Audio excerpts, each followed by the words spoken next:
कल जाने अनजाने में कुछ ऐसा हो गया जैसे मतलब कहीं न कहीं बुरा लग रहा है और वो चीज़ें खुल के हँसने नहीं दे रही है। कल मेरे घर पे 2 खरगोश आए हुए हैं बहुत पहले से, 2 साल हो गया लगभग। तो मैं ना उन लोगों को हमेशा बोलती थी कि आप उसके लिए कोई बाहर व्यवस्था करा लीजिए, बाहर अच्छे से रहेंगे। घर में रहते थे, रात-दिन हमेशा बंद रहते थे उसमें पिंजड़े में, तो उसी में उनका सुसु-पोटी सब करना होता था, तो उसमें इतना स्मेल आता है ना कि रूम में जाने का हिम्मत नहीं होता था। तो मुझे चिढ़ होती थी कि पता नहीं क्यों उन लोगों को घर में लाके एकदम बंद किए हुए हैं, इतना गंदी स्मेल आता है। फिर ऊपर से दूसरी चीज़ ये भी थी कि भई देखो, वो शुरू में इंसान अगर पहले के छोटे-छोटे देखो, तो पहले बकरियां लोग रखते थे, गाय भैंस भी रखते थे, इतने मतलब जिसमें रखते थे जहाँ वही साइड में रहते भी थे, तो वो चीज़ इतनी बुरी नहीं लगती थी। लेकिन आज के डेट में क्या है कि जानवरों के लिए अलग जगह है, इंसानों के लिए अलग जगह है, एक ही में जब रख दो ना, तो वो चीज़ें बहुत खराब लगने लगी हैं कहीं न कहीं। तो वो रूम में रहते थे। फिर ऊपर से दूसरी बात ये थी कि बर्तन मेरी सासू माँ जो थी, वो कोई भी बर्तन रख देती थी उठा के उन लोगों के सामने खाने-पीने के लिए। तो वो कोई भी मैं बोलती थी कि अब 3 बर्तन निकाल लो, 4 निकाल लो, 10 निकाल लो। फिर निकाल के कोई 1-2 बर्तन ऐसे साफ रखो कि मतलब उन लोगों के लिए बस रहे। घर में वो ना आए। मतलब कोई भी बर्तन उठा के रखने का क्या लॉजिक है? अब उसी में वो पिंजड़े में बंद है, आप कोई भी बर्तन उठा के रख दे रही हो, तो उसमें वो सुसु-पोटी भी करते हैं, वो बर्तन में जाएगा ही जाएगा कहीं न कहीं।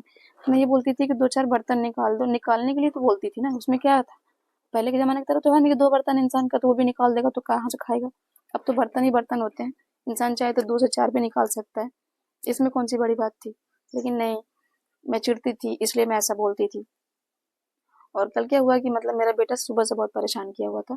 तो वो ना मैं हम लोग मोबाइल देखने के लिए बार-बार माँग रहा था। तो जैसे सब लोग स्कूल से गए, स्कूल के लिए निकले, तो वो बोला कि मोबाइल, मोबाइल, फिर से रोने लगा। तो मैं उसको लेके बाहर गई, एमी हम लोग खेल रहे थे बाहर जाके।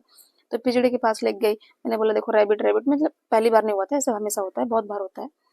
तो लोगों को लगता है कि मैं उन लोगों से चिढ़ती हूँ, तो मैं उन लोगों के पास क्यों जाती हूँ। तो मैं जाती भी नहीं, लेकिन बच्चे की वजह से कभी-कभी चली जाती हूँ। तो जाने के बाद मैंने जैसे ही वो गया तो वो पिंजड़ा खोल रहा था। तो उससे वो पिंजड़ा थोड़ा नया था तो वो खुल नहीं रहा था। तो मुझे बुला रहा है, "आप खोलो, खोलो।" तो मैंने पहले भी बहुत बार बंद है? नहीं खुल रहा? इसने ना चलो खोल दो, तुम खोलो। नहीं खोलना? पहले भी बहुत बार हुआ है कि वो जब पुराना वाला पिंजड़ा था ना तो वो मेरा बेटा ही खोल देता था। जब खोल देता तो उसमें से भाग जाते थे। जब भाग जाते थे तो ऐसे ही घूमते रहते थे वो इधर-उधर अपना। फिर 3 बजे स्कूल से सब लोग आते थे तो पकड़ते थे। क्योंकि गेट लगा हुआ है, अंदर नहीं आ सकता कोई, कुत्ता-वुत्ता अंदर नहीं आ सकता। बिल्ली आ सकती है तो बिल्ली का कोई डर था नहीं। लेकिन कल क्या हुआ कि कल अलग ही टाइप की एक बिल्ली आ गई थी और मुझे पता नहीं था कि हाँ वो बिल्ली इतनी खतरनाक है। और वो बिल्ली मोटी सी थी, थोड़ी अलग टाइप की, वो मैंने फर्स्ट टाइम उसको देखा। हाँ, वो उसने एक को मार डाला, एक को मार डाला तो मुझे भी कहीं न कहीं बहुत देख के हर्ट फील हुआ। बुरा लगा उसको देख के क्योंकि वो गिरा हुआ था, लगा अनजाने में किसी की जान चली गई और कहीं न कहीं उसको उसके पीछे मुझे रीज़न माना जा रहा है कि मैंने मरवा दिया उसको। मैं चिढ़ती थी इसलिए मैंने मार दिया, कोई है कि मुझ पे व्यंग कस रहा है, मेरा बेटा है तो मुझे बोल रहे हैं, मिल गई कलेजे को ठंडक। अरे भाई इतना कोई निर्दयी नहीं है कि कोई किसी को जानबूझ के मारेगा। पकड़ना से इसलिए नहीं था क्योंकि पहले भी वो निकले हुए थे, कितनी बार निकले हुए थे, कभी ऐसा नहीं हुआ था। लेकिन होते हैं ना दोनों चाहे जानवर, इंसानों को लोग काट डाल रहे हैं, मार डाल रहे हैं। मुर्गे को रोज मार मार के लोग उसको काटते होंगे, दर्द नहीं होता होगा, उसका चिकन बनाने के लिए रोज खा रहे हैं। ऐसे तो हम सोचे तो हर जानवर के बारे में सोचना चाहिए कि हर जानवर को कोई न कोई कहीं न कहीं मार रहा है, काट रहा है। इंसान को भी मार रहा है, काट रहा है। एक्सीडेंट होता है इंसान का, चोट लगती है, क्या पेन नहीं होता होगा? होता है, सबको होता होगा।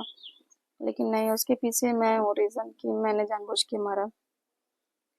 और मेरे बेटे ने कहीं सुना होगा या फिर उसके उसके माइंड में ये सब चीज़ें चलती रहती हैं, बहुत तेज़ दिमाग का है वो, कुछ भी बोल सकता है या तो अपने मन से बोला होगा या कहीं से सुना होगा उसने।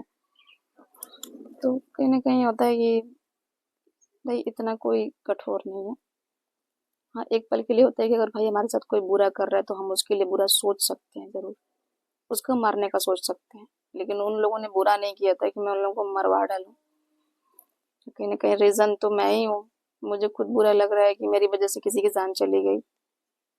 लेकिन नहीं, मैं उसको बैठ के रोती, तब लगता लोगों को कि हाँ चलेगा। एक होता है ना कि जानवर भी साथ में रहते हैं तो थोड़ा-सा देख के बुरा तो लगता ही है। किसी को भी अरे अगर ऐसी अब रास्ते में ही जा रहे हो, आप गाड़ी है, आए दिन कुत्तों को देखो मार देंगे, रोड पे पड़े रहेंगे। क्या उन लोगों को दर्द नहीं होता होगा? कराते हुए, चिल्लाते हुए मर जाते हैं, छटपटाते हुए। तो सबके साथ होता है, सबकी लाइफ में ऐसे कुछ ना कुछ प्रॉब्लम्स आ जाती हैं। पर नहीं, मेरे ससुराल वालों को लगता है कि मैंने मार डाला उसको।